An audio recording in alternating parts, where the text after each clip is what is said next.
My exhaust is gone.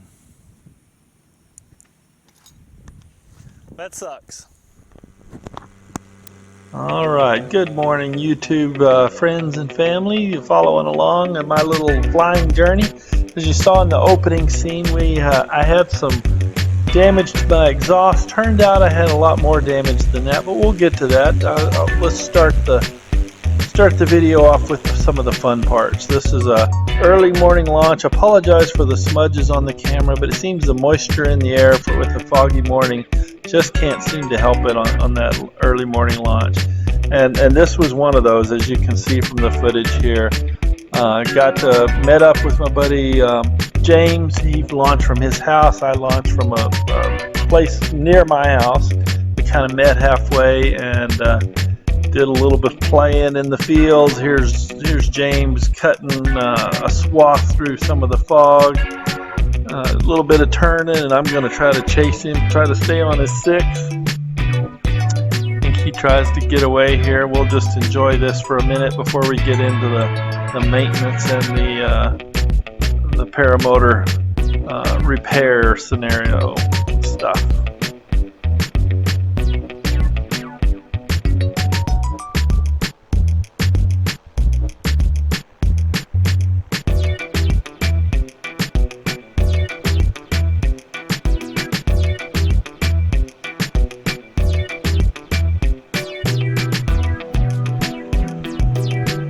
So as you can see, I managed to stay behind them for the most part to catch a little bit of good footage.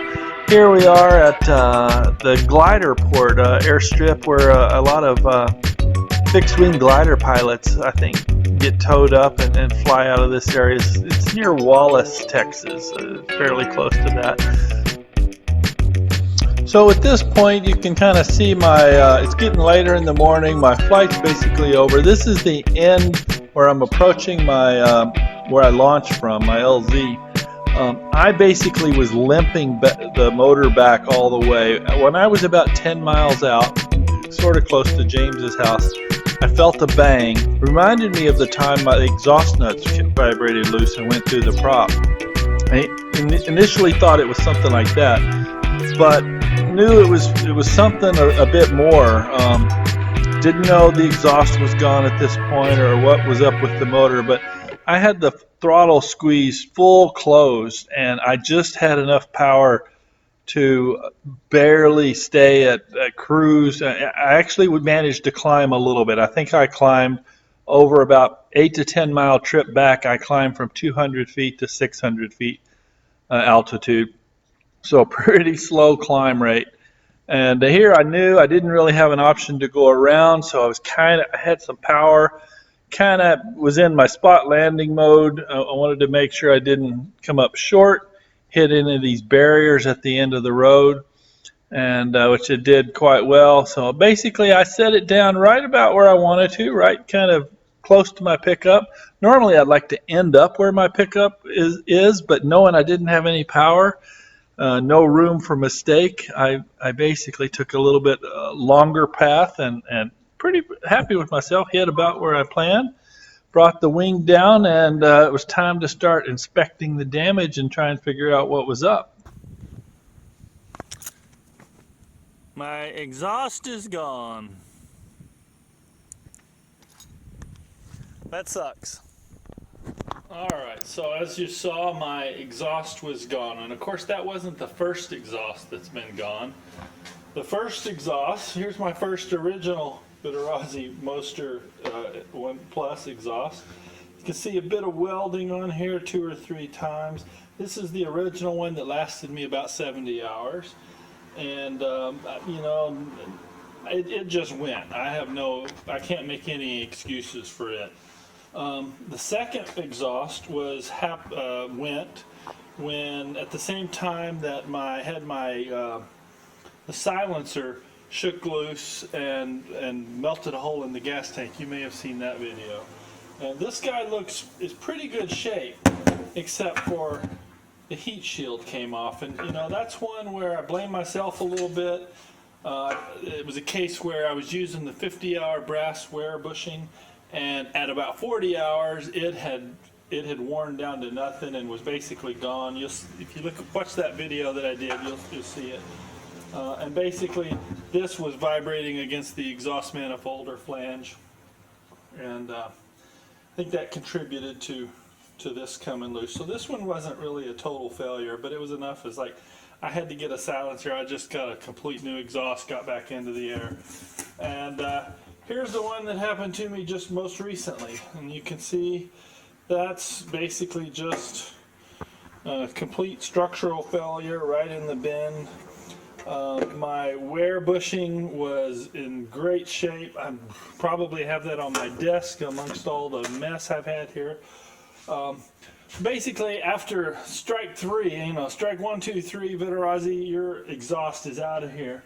I went with the Vortex Aero, and it's too early to give them too much credit, but it's worked for a few flights. We'll see after about 70 more. If it can go 70 hours, it'll beat any one of those. I think the longest I got is 70 hours on those. It's like from 40 to 70 hours when they went. But the third one, we'll talk more about that. So the second one coincided with the wear bushing gone. The third one coincided with some piston damage. A bigger event there. But anyway, here's a quick glimpse of the Vortex Aero. It's got 6 springs. That's basically jointed here, and of course clamps onto their bushing-free, maintenance-free manifold or flange that they have put on there. These springs were pretty hard pull, a lot harder to pull on than the Vitarazi, but they give you a tool for doing it. We used the tool and got all of them on except this one. Really what we did was tie put a cord through this one so you could pull it this way and to the back side. And that way you could kind of pull it straight and pull down a little bit, angle the pull. You couldn't really get the tool in there. So we got a cord, and I pulled that one on. It was tough, makes the fingers hurt. You might want to wear some gloves. But so far so good, I'm optimistic. One thing about it, the Vitarazi original exhaust came on mounted with this. It's either the second or the third one. I think it was the second one that they sent me under warranty. It was a little bit different shape, a little bit different design. Vitarazi sent me a different mounting bracket for the exhaust. And that's what I had on there for exhaust number 2 and number 3. For the Vortex Aero, I took this off and put back on the original. I forget exactly why I did that. It was something about the holes and the mounting. It looked like it made more sense with the original one. Maybe I could have done it with this one, I don't know. But sorry, maybe I could have done it with the second one, the revised one. But since I had the original, see, it looked like it was easier, so I did that. So this has got 3, 4, 5, 6 flights, probably 4 or 5 flights, I guess. So 8 to 10 hours on it. With a new top end, and we'll talk about the top end, the piston and the cylinder, and what happened. Found out what the bang was. Here's my piston, and you can see let's get it here. You can see a lot of pitting around it, and what I found was for the rings. Let's show this.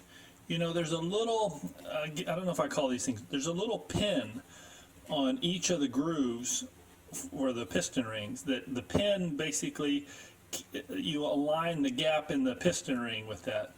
And the pin in my lower one is there, but the upper one, here, I'm going to set this down and do it this way. The pin in the upper one would go right there, and it's gone. Oops, sorry, no.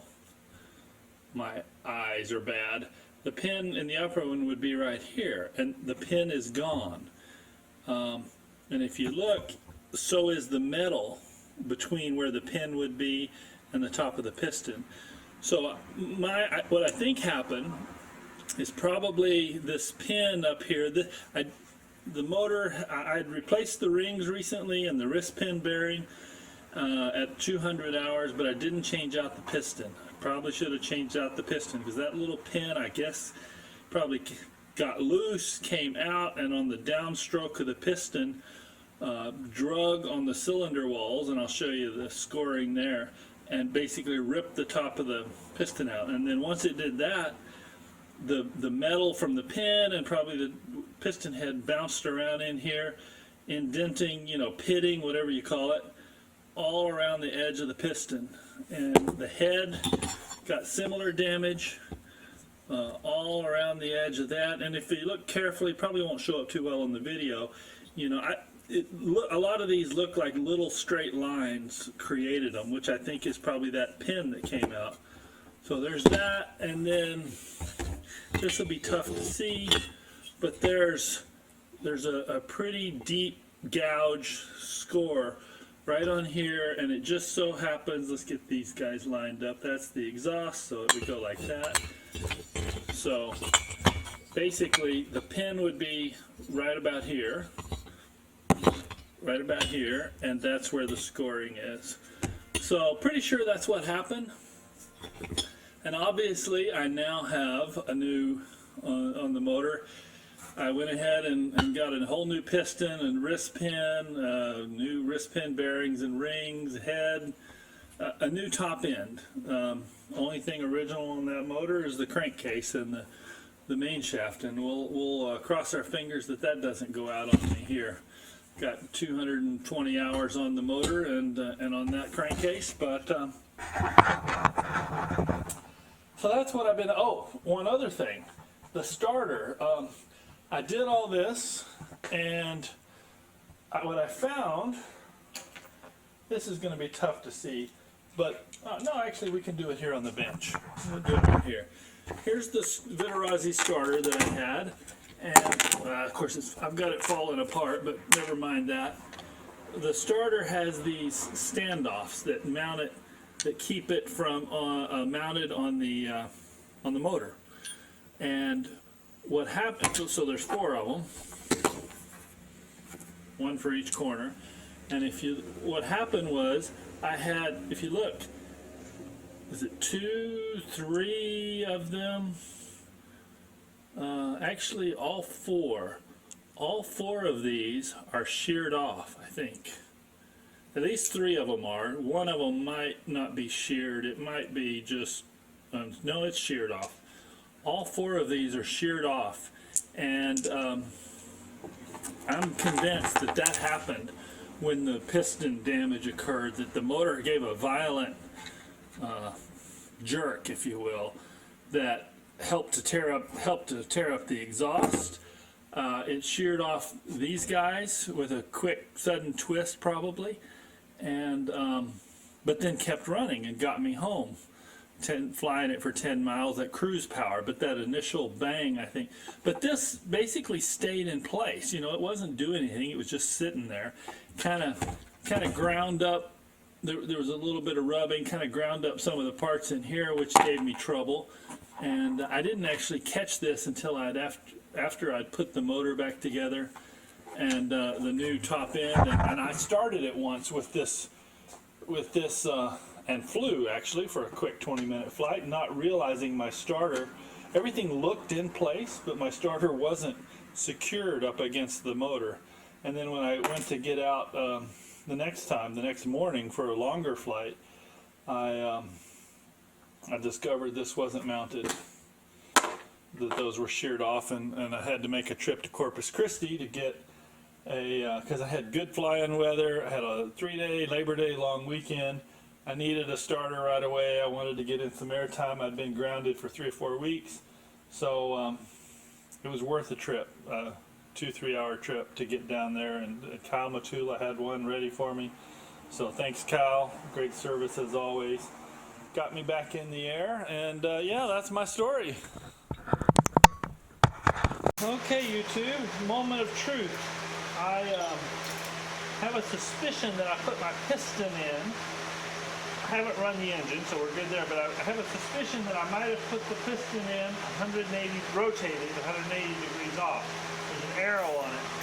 And I think I might have put the arrow towards the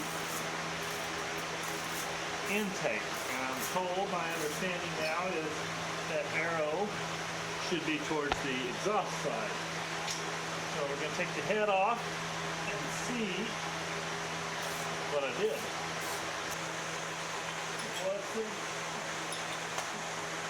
The arrow is toward the intake, not the exhaust, so we got to flip that around. So once I got the piston installed correctly, went ahead and started it up, and basically I'm back in business.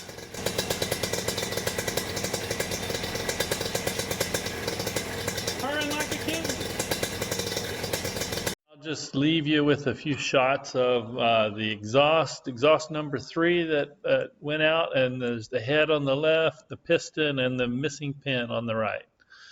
Hope you enjoyed this video. It was more maintenance and repairs than it was flying, but that's been what I've been up to for the past few weeks. But I'm back in the air again. We'll get some more fun flying videos cranked out. Have a good one, everybody.